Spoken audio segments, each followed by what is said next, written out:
Today is Friday, June 3rd, 2016, and I'm at the home of Josette Dermody Wingo in Camarillo, California, talking with her about her World War II career in the Navy waves.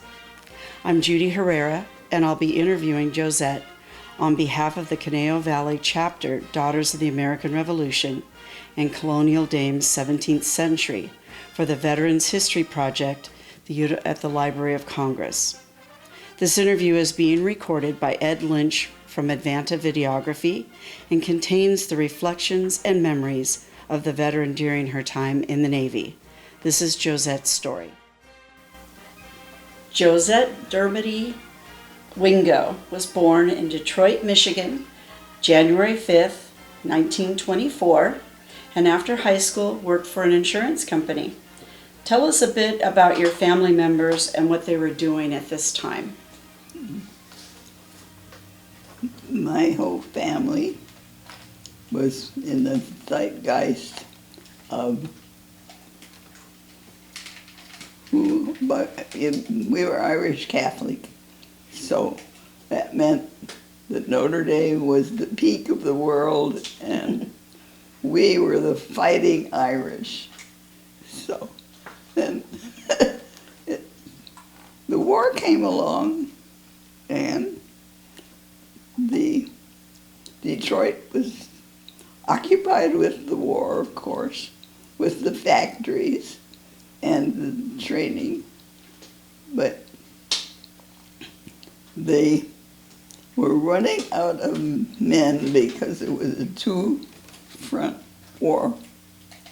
And they finally decided, Eleanor Roosevelt decided that, there were many, many shore jobs that women could do.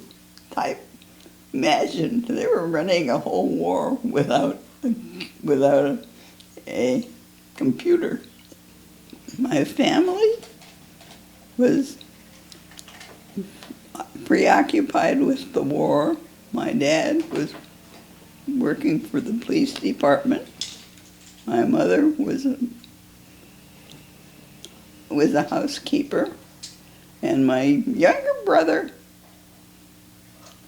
was already in the Air Force, and it just seemed like an act of God that we started seeing these posters everywhere. He will be home earlier if you join the waves. And the Army already had its wax, but Detroit was on the water, and I loved being around the water, so it seemed like the Navy was the very best. And to be honest, I have elbowed several friends who say, I joined the Navy because their uniform was the cutest.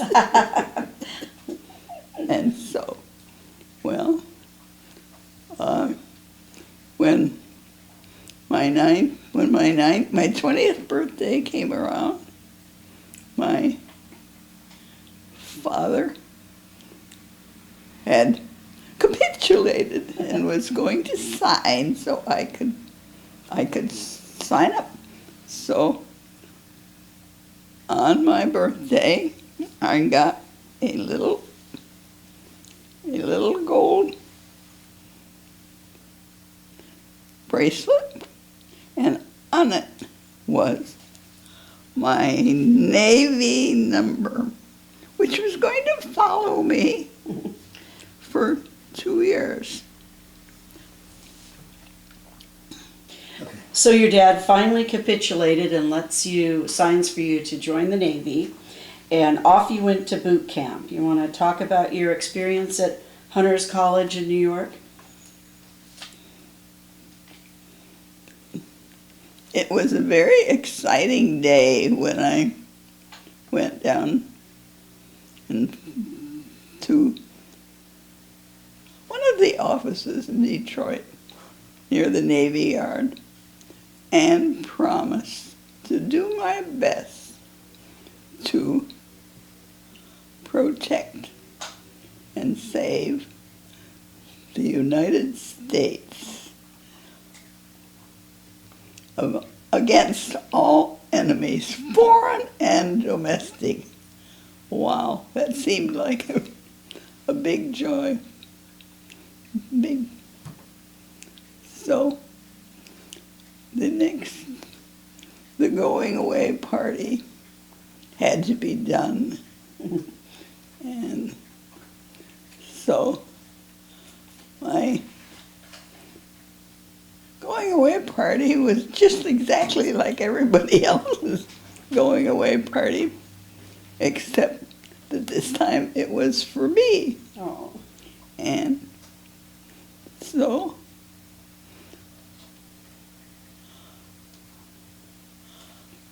my parents were very stoical.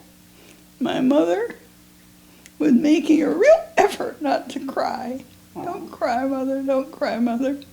And the same thing when we went to the Union Station to get on the train to go to New York.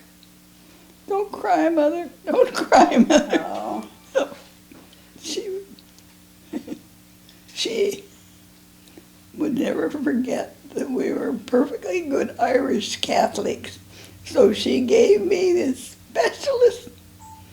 specially blessed, miraculous meal, a medal. And I said, it's going to be a miracle if I can get on that train without crying. Oh. But I'm never going to cry again. So, when we got to New York, we had to take the subway, rattling and dark and scary, to get to the Bronx. And it was my first experience that they waved me through the gate, and I was really in the Navy. Oh. So what kinds of things were you exposed to when you were in boot camp? You want to tell us a little bit more about some of the things you had to do? Well,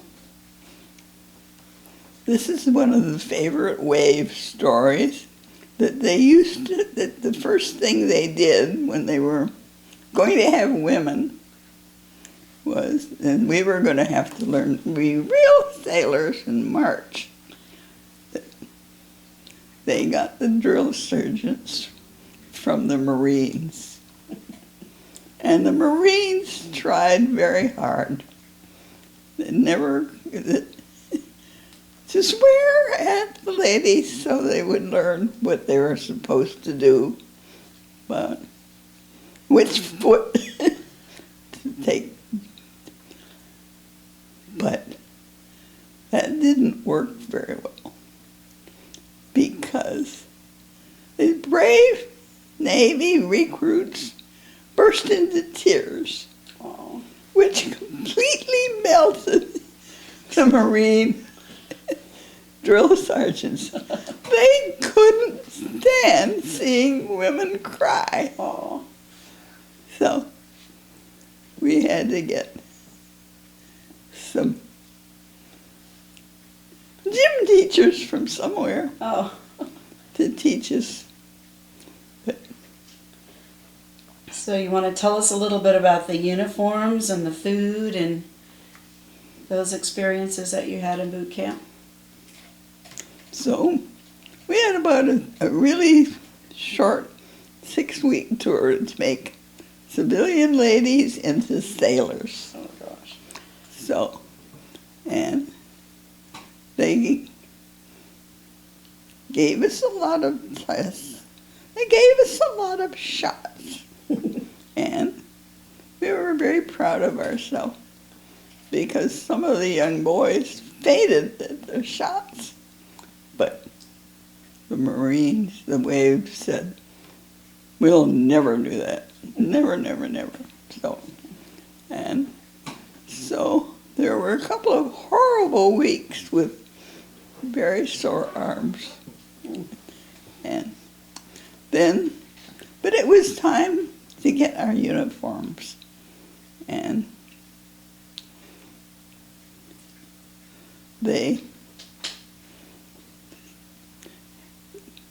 one of the, I don't know who it was, an admiral's wife said, when they were talking about uniforms, he said, let's give these gals some glad rags. So they got a designer named Boucher, who designed this Navy uniform. And so by the time I got there, they had the procedure. We went down to Hudson Department Store, or another one, to be fitted for these uniforms. And all of a sudden, here we were in the Navy, looking this way. So, that was one way to make us into sailors. The other one was all the kinds of lectures we had.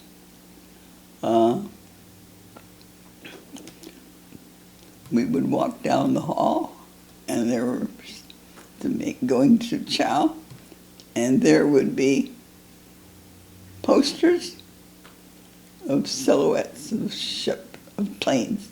You have to learn. And another day, they had one room that had part of Franklin Roosevelt's ship model collection.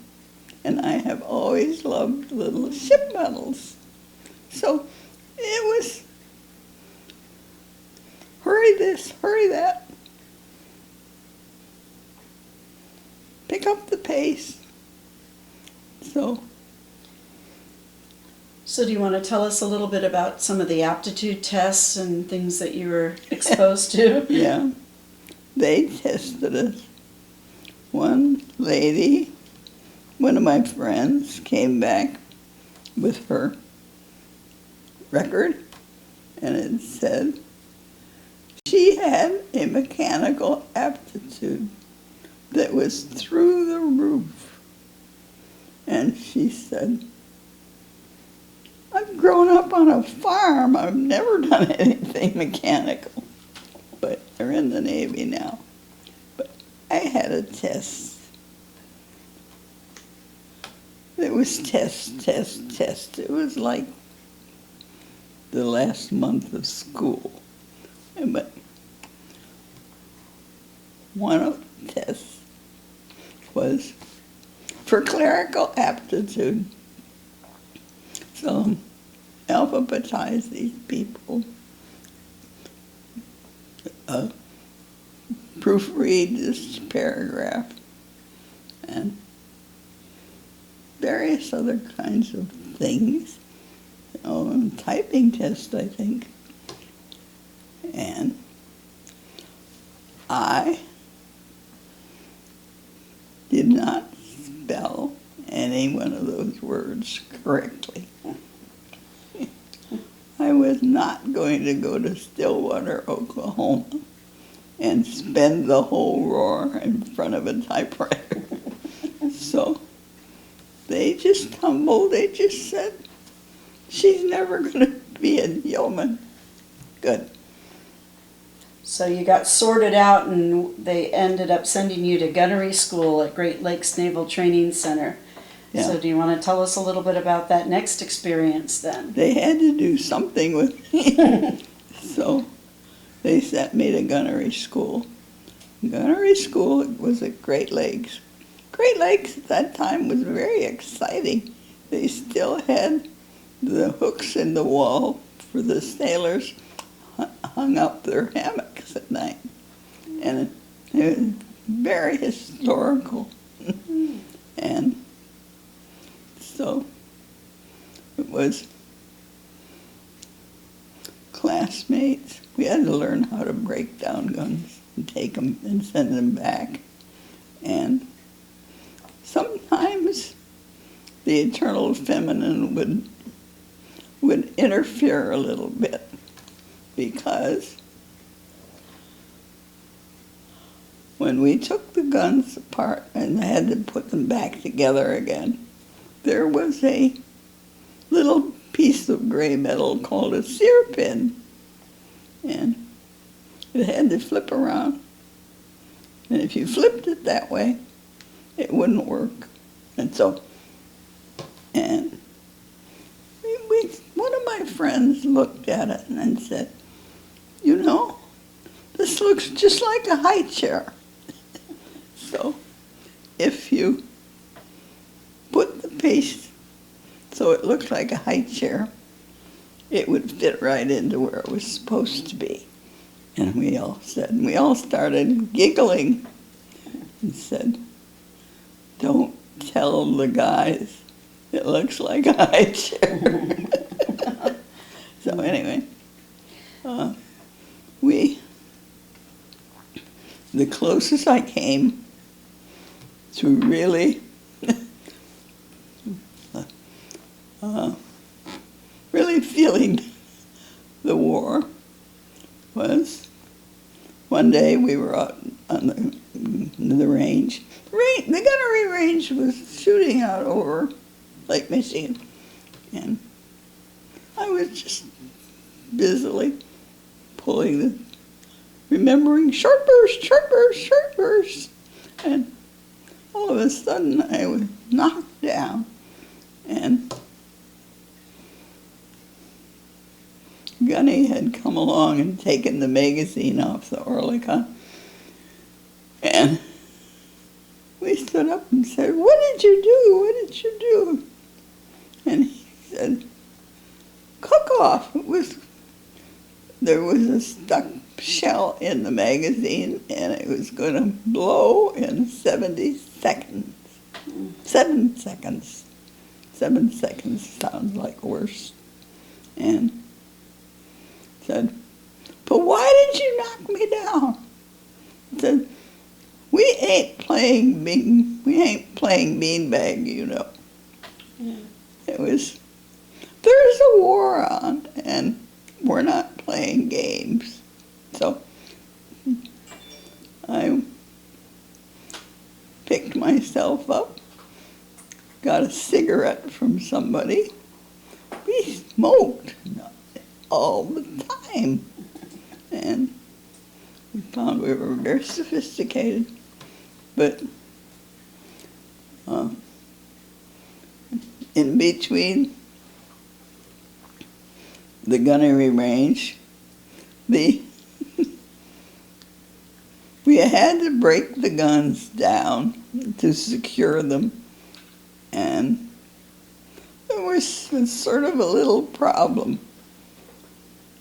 These great big hunks of gunmetal steel were heavy, and you're taking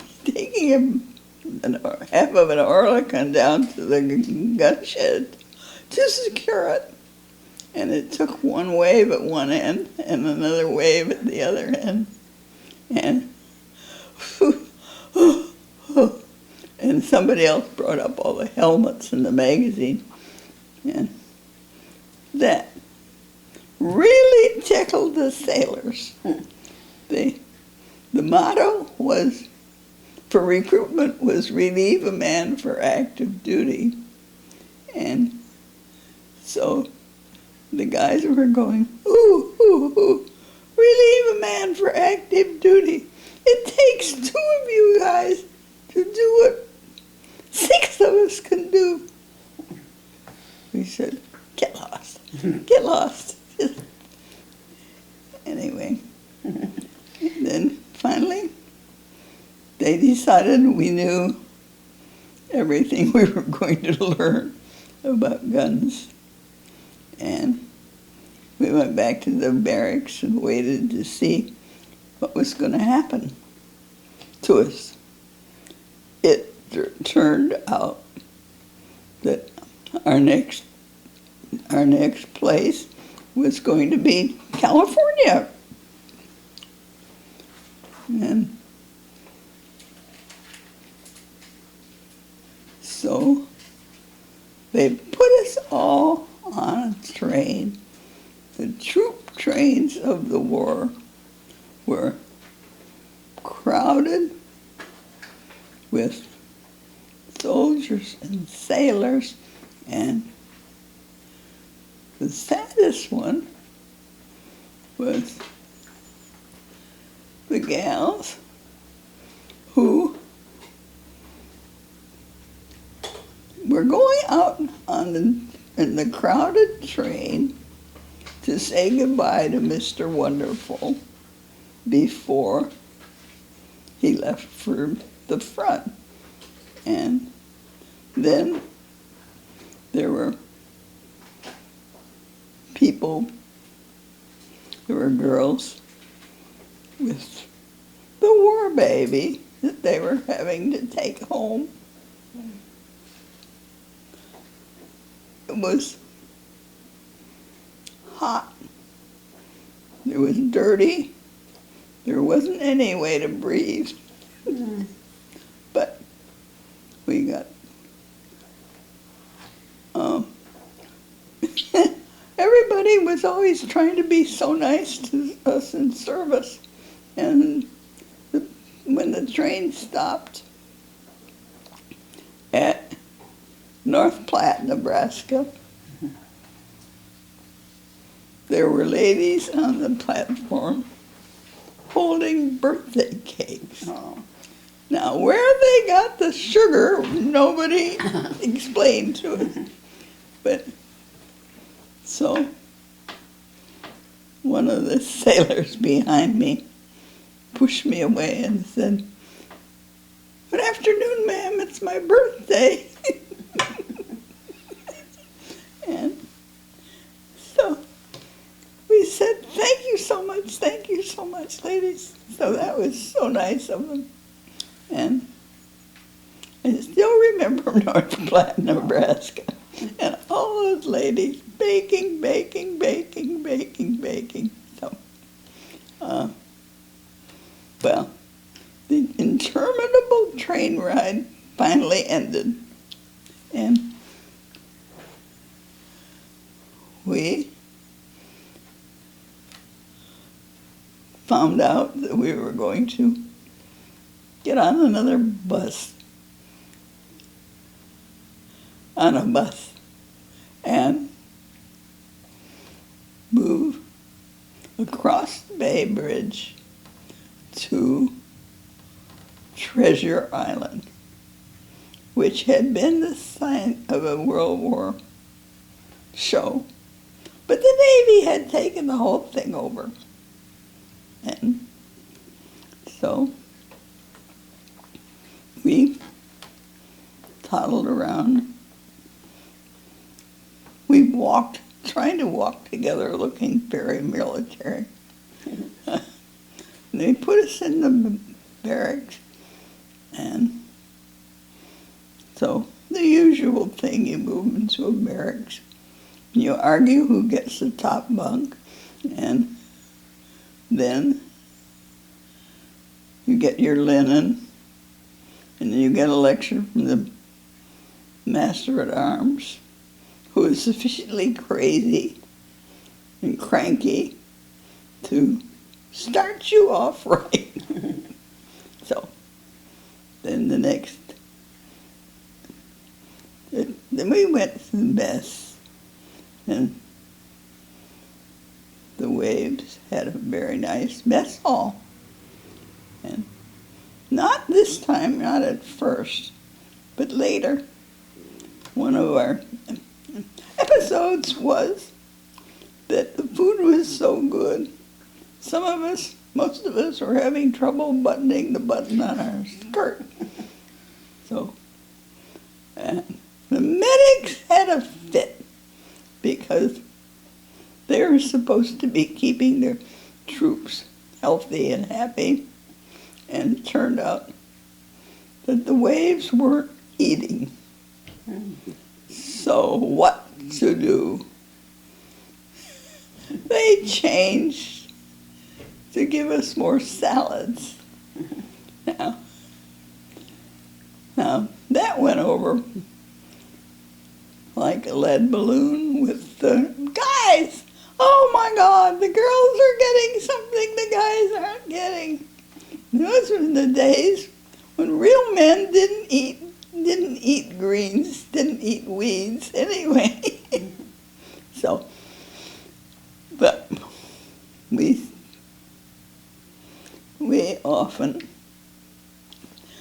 had a way of doing things because I'm skipping forward. And so we would be having a date, for instance, to go into San Francisco with somebody and a night, but might as well stop by the mess hall and have a little snack. So when here was carrying this tray, and my friend said, "How come you're here? Didn't you say you were going to town with a dinner date?" "Well, I'm just having a little something first." And here was this big plate. The food was good, and eating was one of the things that we were very good at. So then we discovered what we were going to have to do. They took us to the gun shed. Did I mark that it was cold? Cold. It was cold in the gun shed. It was never heated. There were a lot of blinds of the 20 millimeter guns that we were supposed to learn with, bolted to the floor, and instead of the magazine being a magazine full of shells, they had a movie camera on it. So the sailors, we would practice, put them in the guns, and the movie would come of a torpedo plane, for instance, coming at them, and it was rigged so that if you did it right, you would get a ding, ding, ding, ding, ding. So we spent our days listening to these guns, and the waves,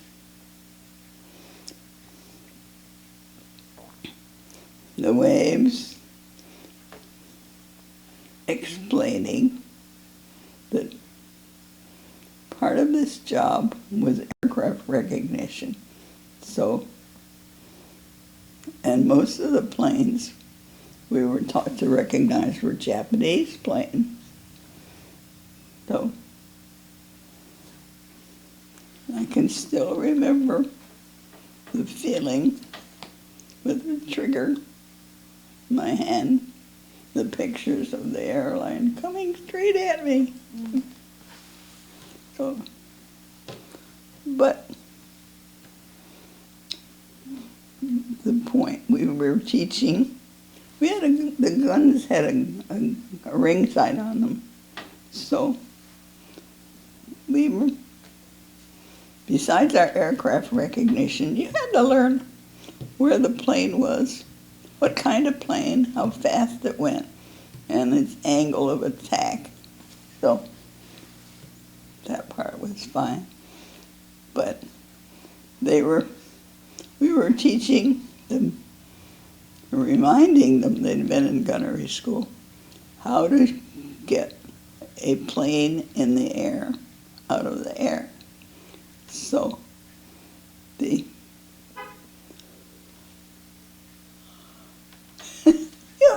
use your hands to explain this, since everybody knows it. But here we are, we have the airplane, we have our gun here, and the airplane coming. If you shoot at it, you're going to miss, because the airplane will have gone ahead. And so we explained that 1,000 times a week. And of course, the sailors would choose somebody to give them. Oh, they had a platoon would have a drawing when they would come to say, who would be the first guy to make the waves? Gunnery instructors cry. But sometimes it was almost the guys, because we went over and over and over, said, lead him, lead him. If you guys can't hit the broadside of a barn, how are we ever going to win this stupid war? And one of the sailors, braver than the others, said, we didn't do it that way at Guadalcanal. And we just said, we almost lost Guadalcanal. So man your guns. And they were, noise, noise, noise, noise, noise. Cold, cold, cold, cold, cold. But then we secured at 4 o'clock back to the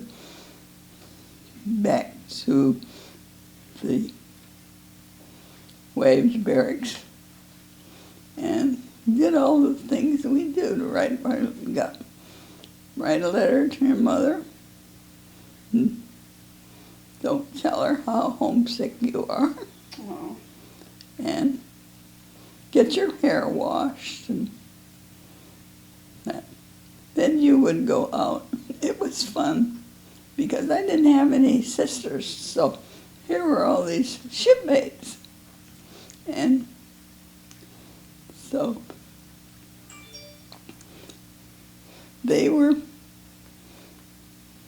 good shipmates. They were making sure they had our back, especially Dermody's. Dermody would have been in the brig if it hadn't been for the more, or shall I say, less hot-headed girls, because I was always getting so mad at what they was doing. And they would say, oh, Dermody, knock it off. You're going to make the rest of us look bad if you keep on going like this. And so, of course, Dermody would have to straighten up. So, did you want to tell us a little bit about the other groups of people you were training at Treasure Island besides our own GIs? Oh yeah, we had our GIs coming back from R&R from Guadalcanal, but we had the ships of the Allies would come and dock at Treasure Island. So one day we would have a whole platoon of Russians, and we had a Russian interpreter, and the Arlequins, we were training them on the American guns. You have to fasten them into their shoulder harness. And so there was Boris. Boris was a Russian who was on detached duty, and he only showed up when there was a Russian ship. One day we had a Dutch ship come in, and the the Dutchmen didn't have any country. The Japanese had their East colony, and the Germans had the Netherlands. And so there were ships from Turkey, ships from England. They were in and out, because Armed Guard was working on Liberty ships and cargo ships. So they would be taking something to Hawaii and then coming back. So we were in and out all the time watching the war. And it went on, and it went on, and it went on. But meanwhile, you had German POWs on Treasure Island as well. Did you want to share a little bit about what that was like? there were Germans. I think the story was that they were guys that had already escaped. And so we had this little compound with the German. And it was very funny because they were learning English from the sailors. So,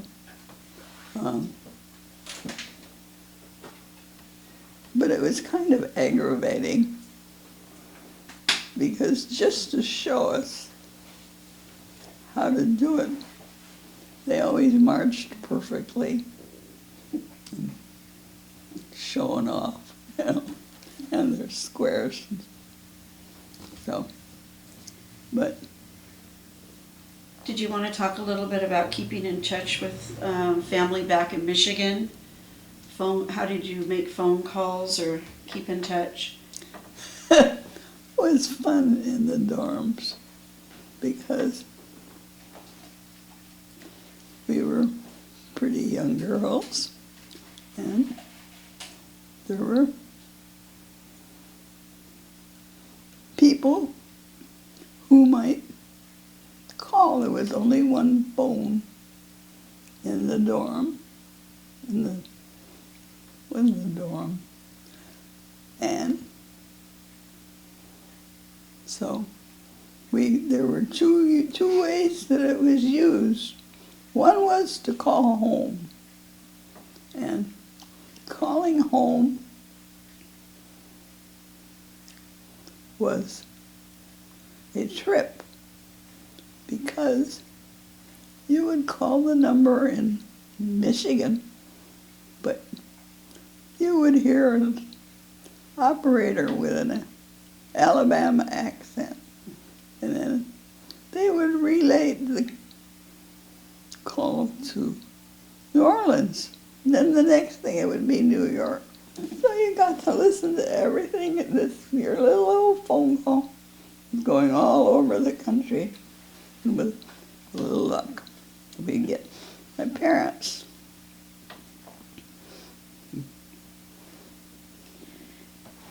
Did you want to talk about the end of the war? Because you were you were in San Francisco for the end of the war. So do you want to talk a little bit about how that... So I'm going to skip because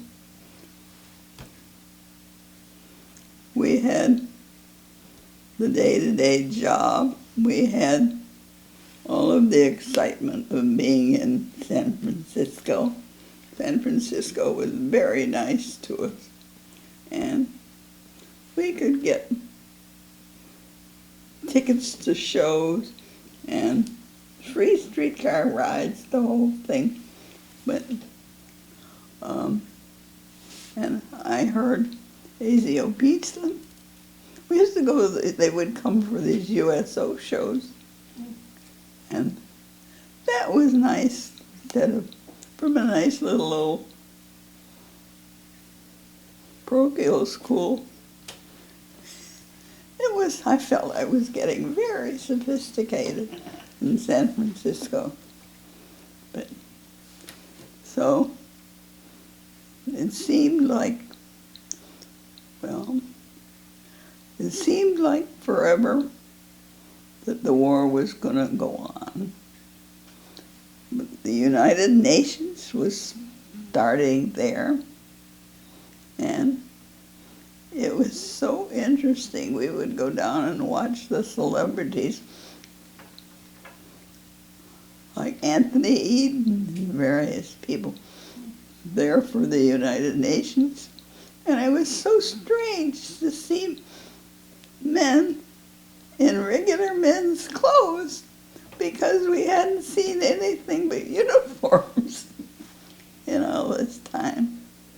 But I was still so proud because we went to a couple of meetings, and I remember on the stage in the background, it was standing at parade rest with sailor, WAV, WAC, soldier, all the way around, men, women, men, women, men, women. It was such an example of that we were there too while all this was going on. Awesome. But the war did finally end. It was not easy.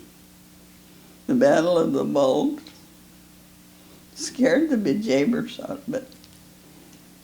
We thought, oh no, not after all this time the Germans are going to win.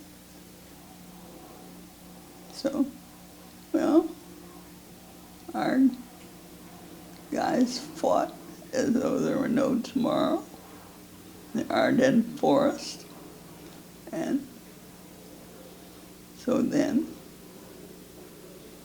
it looked like the war was going to go on forever, and we were next supposed to invade Japan. And President Truman, Franklin Roosevelt died. Oh, you never saw 600,000 people, all as though their father had died. It was terrible. So anyway, Truman became president, and the next thing we know, he had dropped the atom bomb. And then he did it again at Nagasaki. So then said the war is going to be over. Well, the war wasn't over. They were negotiating. They were having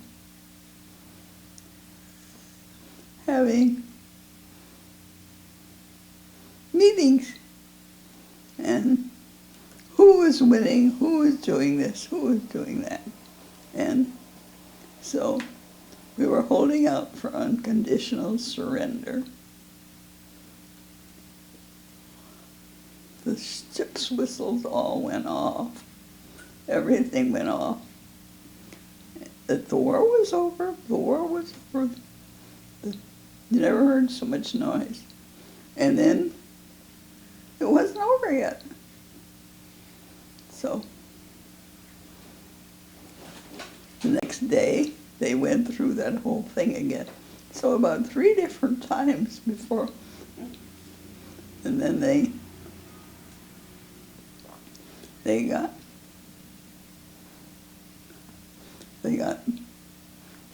to the point where the war was over. And there was so much energy there. You could feel the bricks vibrating in San Francisco. And so my boyfriend, if you read my book, you know him as Blackie. Blackie said, we ought to go to this celebration. And I said, I'm not going to a celebration with you if you get drunk. And he said, oh, me and the captain's been drunk 3 times this week already. So he was a gentleman. He promised he didn't get drunk. So he straight-armed me through this riot. And that was the end of the war. But not the end of our lives. It took a while to get to go home. We had enlisted for the duration of the war in 6 months. So then they had to sort out everybody. They decided, all of a sudden they didn't need 70,000 aircraft instructors. And so they were carrying on with their point system. So I hadn't been in there the longest, but when I got an honorable discharge, I went down and applied for GI Bill so I could go to college. And so when I went to college, it was very funny.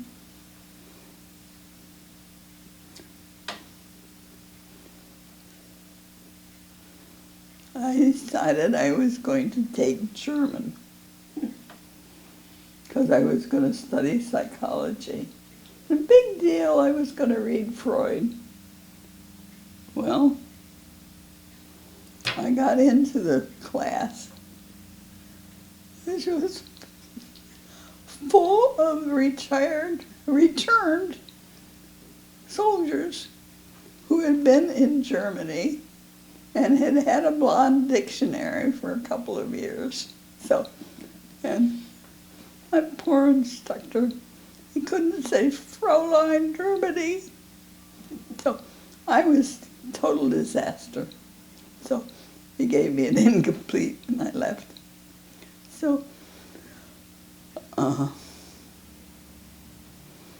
but more things happened. I met my husband, and eventually I was working there in Chicago at the University Orthogenic School, which was famous at the time. But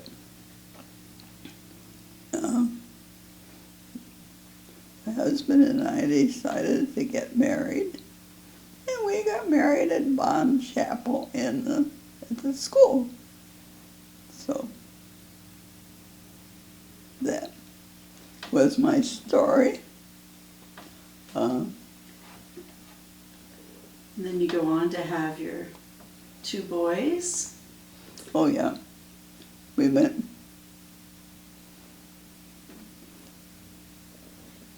My husband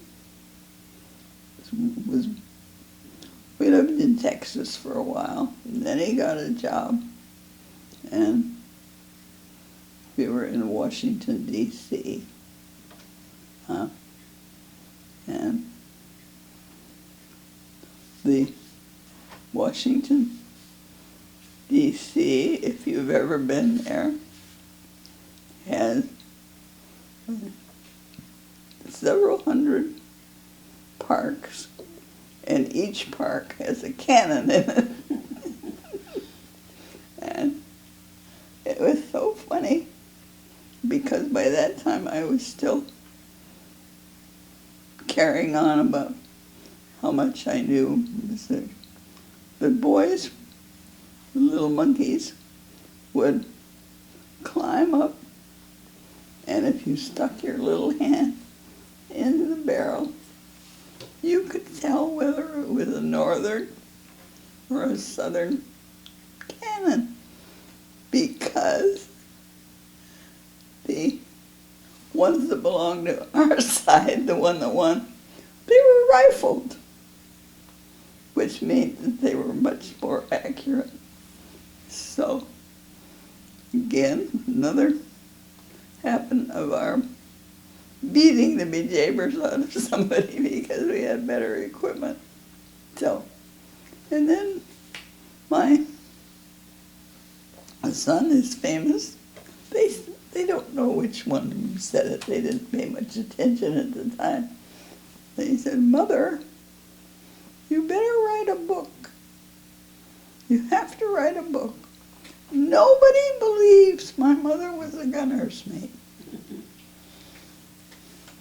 Technically, I wasn't a gunner's mate. I was a specialist chief.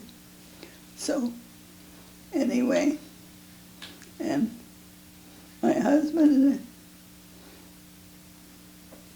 did some research for me. There was nothing,